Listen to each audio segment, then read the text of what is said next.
Selamat datang pada video pembelajaran fisika. Kali ini kita akan membahas modul inti atom dan radioaktivitas dengan topik inti atom. Berikut adalah tujuan pembelajaran kali ini.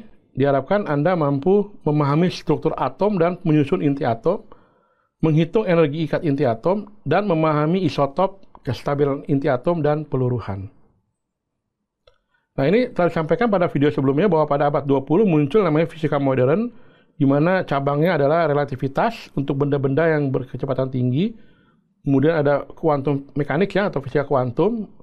Dan kali ini kita akan belajar namanya nuklir fisik, yaitu mempelajari tentang inti atom ya, yang menyusun sebuah atom gitu. Nah, kita tahu ya, mungkin telah dipelajari bahwa atom itu terdiri dari inti atom ya, di tengah-tengah, di pusatnya, lalu dikelilingi oleh elektron ya, yang bergerak mengorbit inti atom ya. Nah, kita akan fokus kali ini adalah tentang isi inti atom itu sendiri gitu ya. Nah, ini adalah penemu-penemu struktur atom ya. Misalnya Thomson adalah fisikawan yang berhasil menemukan elektron, kemudian Rutherford menemukan inti atom ya, yang berisi proton, dan Chadwick bahwa menunjukkan bahwa inti atom itu selain berisi proton juga ada neutron gitu ya. Jadi ini penemu elektron, proton, dan neutron ya. Dan ternyata mereka itu adalah saling guru murid ya, di mana dikatakan Rutherford itu muridnya Thomson, Chadwick itu muridnya Rutherford ya. Jadi memang mereka saling terkait gitu ya. Makanya mereka sangat bersumbangsi dalam penemuan struktur atom ya. Bahkan Thomson ini, selain dia punya murid-murid yang meraih Nobel, dia juga punya anak ya. Jadi Thomson itu tahun 06 membuktikan bahwa elektron itu partikel. Jadi elektron itu ditemukan oleh Thomson, dan ternyata elektron itu punya massa, sehingga disebut partikel ya. Tapi dengan ide dualisme gelombang ya kan, bahwa ternyata elektron juga bersifat gelombang gitu ya. Itu oleh anaknya George Thomson, itu berhasil juga mendapat hadiah Nobel ya, untuk membuktikan bahwa elektron adalah gelombang gitu. Jadi dia melengkapi karya ayahnya gitu ya. Oke, nah sebenarnya struktur atom juga dikembangkan juga oleh orang bernama Niels Bohr ya. Niels Bohr ini mengatakan bahwa ada inti atom di tengah-tengah, tapi juga ada elektron yang bergerak mengelilingi inti atom ya. Tapi dia bergerak pada lintasan tertentu atau orbit gitu ya. Jadi elektron nggak bisa sembarangan berputar atau bergerak di tempat sembarang, tapi pada orbit-orbit tertentu yang namanya disebut dengan kulit ya, atau energi level ya. Itu ditemukan oleh Niels Bohr. Ya. Tapi sebenarnya pada teori atom yang terbaru itu elektron juga tidak bisa dengan pasti dikatakan mengorbit pada orbit tertentu gitu. Karena yang namanya elektron itu nyata juga bersifat gelombang, jadi ada ketidakpastian dia berada di mana gitu. Sehingga model atom terakhir menggambarkan elektron itu ya seperti awan gitu ya. Jadi kita nggak bisa dengan pasti mengatakan elektron ada di mana. Kita hanya bisa ngomong probability atau kemungkinan. Kemungkinan terbesar elektron berada di mana ya. Karena salah satu unsur dasar dalam teori kuantum adalah ajas ketidakpastian, dan juga sehingga dibutuhkan namanya kemungkinan ya, probabilitas gitu. Ya, ini ada meme ya. Jadi kalau kita belajar mungkin di SMP gitu ya, bahwa elektron itu berputar mengelilingi proton dengan orbit yang jelas gitu. Itu adalah teori yang lama sebenarnya. Pada teori terbaru sebenarnya kita nggak bisa dengan pasti mengatakan elektron ada di mana, tapi kita hanya bisa bilang elektron kemungkinan berada di sini gitu ya. Jadi sifatnya dia probabilitas atau hanya kemungkinan gitu. Oke, nah kita akan fokus ke inti atom ya, atau nuklida ya. Itu inti atom itu terdiri atas proton dan neutron yang saling berdekatan ya. Nah, kalau proton itu bermuatan positif, neutron itu netral gitu ya. Sehingga nanti kalau suatu atom, katakan atom oksigen, berarti O gitu ya. Jadi X ini melambangkan unsur atau atom ya. A ini adalah total nuklidanya berisi apa? Atau nukleon ya. Berisi proton plus neutron. Jadi A ini biasanya disebut nomor massa ya. Total apa? Total proton neutron. Kalau Z ini hanya protonnya saja ya. Karena atomnya jenisnya apa ditentukan oleh jumlah proton ya. Jadi yang membedakan antara atom itu jumlah proton. Tapi antar atom itu juga punya neutron sebenarnya. Makanya ada dua nomor yang dipakai pada atom. Nomor atom yaitu jumlah proton dan jumlah nukleon atau nomor massa. Nah, neutron kita bisa peroleh dengan A dikurang Z. Contoh ya, K itu kalium misalnya. Dia punya proton 19, nomor massa 39. Nah, berarti kita bisa tahu bahwa protonnya 19, total nukleonnya itu 39. Berarti neutronnya adalah selisih antara nomor massa atau nukleon dikurang proton. Berarti 39 dikurang 19, berarti 20 neutron. Ya, jadi jumlah neutron bisa diperoleh dengan mengurangi nomor massa yang atas dikurang nomor atom yang bawah ya. Gitu. Nah, fisikawan meyakini ada energi besar yang mampu mengikat nukleon dalam inti ya, sehingga mampu menahan gaya tolak elektrostatik. Kenapa? Karena kan dalam inti atom itu ada proton sama proton. Kan menurut teori Coulomb atau hukum Coulomb kan kalau proton sama proton tolak menolak. Jadi seharusnya inti atom akan istilahnya lepas gitu ya, karena saling tolak menolak. Tapi kenapa dia tidak lepas? Berarti ada namanya energi ikat ya. Jadi seolah-olah antar proton, antar neutron tuh ada yang mengikat gitu. Nah, energinya dari mana? Nah, ternyata energinya ada dari massa yang hilang gitu. Maksudnya apa? Jadi ada perbedaan jumlah massa inti dibanding jumlah keseluruhan massa nukleon. Jadi seharusnya misalnya ada nukleon harusnya 12 nih. Massanya harusnya 12, tapi ketika diukur kok intinya cuma 11,9, berarti ada 0,1 yang hilang. Nah, 0,1 yang hilang itu menjadi energi yang mengikat mereka gitu. Ya, contoh nih ya. Misalnya nih hidrogen. Ya, hidrogen itu kan ini hidrogen yang jenis ini ya, namanya itu deuterium ya, artinya dia punya satu neutron ya. Kan kalau hidrogen yang biasa hanya punya satu proton, tidak punya neutron, tapi di sini ada satu proton, satu neutron. Setiap proton itu massanya 1,0078, neutron 1,0087. Berarti kalau kita jumlahkan, kan dia ada satu proton, satu neutron, seharusnya 2,0141. Tapi ketika diukur, harusnya 2,0165, ini massa nukleon ya.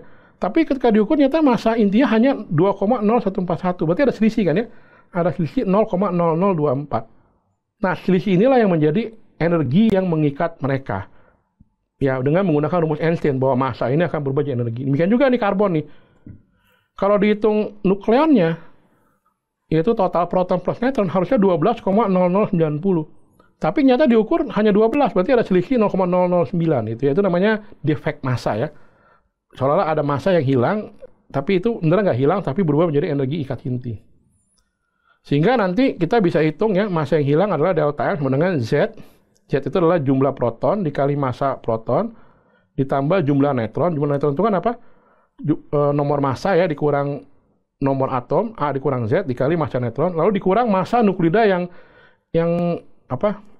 yang sesungguhnya gitu ya. Berarti ada hilang, ada selisih gitu. Nah, selisih itu menjadi energi ikat. Ya, nah, massa yang hilang itu akan berubah jadi energi ikat sesuai rumus Einstein ya, yaitu delta M C kuadrat ya. Nah, biasanya dalam skala fisika nuklir atau fisika inti atom, itu energi nggak pakai joule, tapi pakainya mega electron volt. Mega electron volt artinya 1 juta energi sebesar 1 electron volt. M-nya mega, electron volt itu adalah energi yang dimiliki elektron ketika diberi tegangan 1 volt. Itu maksudnya ya.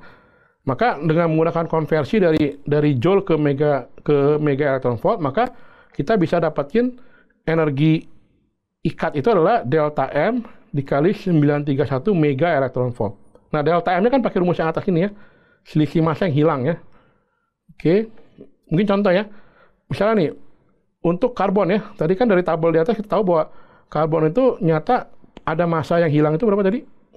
0,009 ya. Berarti energi ikatnya ya 0,09 dikali ini ya, 931 ya. Maka ini energi ikat untuk karbon ya, 8,3. Demikian juga energi ikat untuk hidrogen.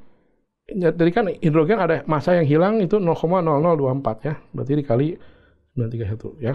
Jadi kita bisa hitung ya massa yang hilang tadi ya. Kita hitung total nukleon ya, yaitu total proton dan neutron yang seharusnya, lalu dikurangi dengan massa inti yang terukur gitu. Biasanya massa inti yang terukur itu lebih kecil daripada massa total proton neutronnya. Harusnya kan sama ya, karena kan inti atom dibentuk dari proton dan neutron. Tapi nyatanya ada beda dikit. Nah, perbedaan itulah yang menjadi energi ikat mereka gitu ya. Kemudian ada istilah isotop ya. Pernah dengar mungkin ya, isotop adalah atom yang nuklidanya atau inti atom memiliki jumlah proton yang sama. Nah, kalau suatu atom jumlah proton yang sama, maka itu atomnya disebut atom sejenis ya. Karena selama protonnya sama, maka disebut atom yang sama. Misalnya karbon nih. Kalau lama dia protonnya 6, maka disebut karbon gitu ya. Tapi ternyata neutronnya berbeda. Ya, tapi protonnya sama ya. Contohnya nih, ada karbon 12, karbon 13, karbon 14. 12 artinya dia punya proton 6 ya. 12 kurang 6 kan 6. 13, 6 artinya protonnya 7. Ini protonnya 8. Jadi hanya berbeda jumlah proton ya. Demikian juga oksigen.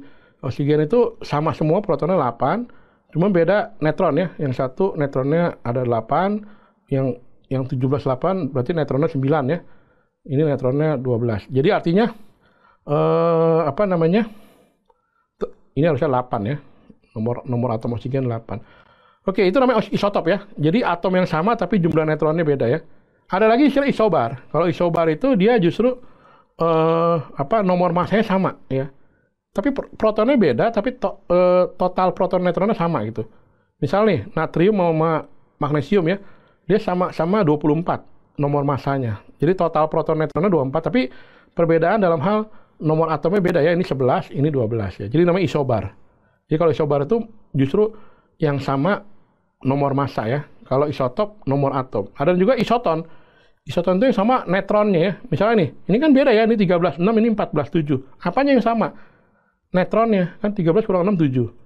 14 kurang 7 kan juga 7. Jadi dia punya jumlah neutron yang sama. Ini istilah-istilah. Tapi biasanya sih yang sering dibahas itu isotop ya.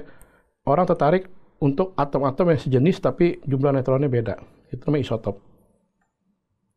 Nah, kemudian kestabilan inti atom peluruhan. Makin banyak nukleon, makin besar ukuran nuklida. Pasti ya, karena nukleon itu kan terbentuk dari proton-neutron. Makin banyak proton-neutronnya berarti makin besar. Nah, masalahnya gaya ikat inti itu biasanya hanya bekerja pada jarak yang tidak terlalu jauh ya. Berarti kalau makin besar ukuran nuklida, maka gaya ikat intinya akan makin lemah ya, sehingga kalau dia terlalu banyak inti atom akan goyah ya. Kemungkinan sebagian proton neutronnya akan lepas, pecah gitu istilahnya. Nah, biasanya isotop itu kan punya nukleon neutronnya lebih banyak gitu ya. Nah, biasanya isotop itu cenderung nggak stabil karena dia kelebihan neutron gitu. Ya, sehingga peristiwa lepasnya sebagian nukleon itu namanya disebut peluruhan gitu ya, peluruhan. Ya, atau decay, meluruh gitu ya. Inti atomnya akan pecah gitu istilahnya. Nah, di sini kelihatan bahwa dari grafik ini biasanya suatu inti atom akan stabil kalau jumlah neutron mendekati jumlah proton ya. Misalnya kalau perbandingannya sama itu stabil. Tapi kalau jumlah protonnya atau neutronnya kelebihan biasanya akan nggak stabil gitu. Itu yang pertama ya. Yang kedua, atom yang ringan ya, kayak hidrogen, helium ya, itu punya energi ikat tuh tinggi ya, artinya dia kuat gitu, stabil. Tapi kalau atom yang makin besar, energi ikatnya akan makin kecil dan artinya dia makin nggak stabil ya. Kan energi ikat makin lemah artinya gampang pecah gitu ya. Terutama misalnya uranium ya. Makanya kan kalau yang lagi ramai sebelumnya ya, film apa tuh Oppenheimer kan bahan yang dipakai untuk nuklir itu kan uranium ya, karena memang dia tidak stabil gitu, gampang untuk pecah gitu ya. Seperti itu. Ya, ini adalah referensi yang digunakan pada video kali ini. Demikian untuk video pembelajaran kali ini. Semoga dapat dipahami dengan jelas dan kita akan bertemu pada video selanjutnya.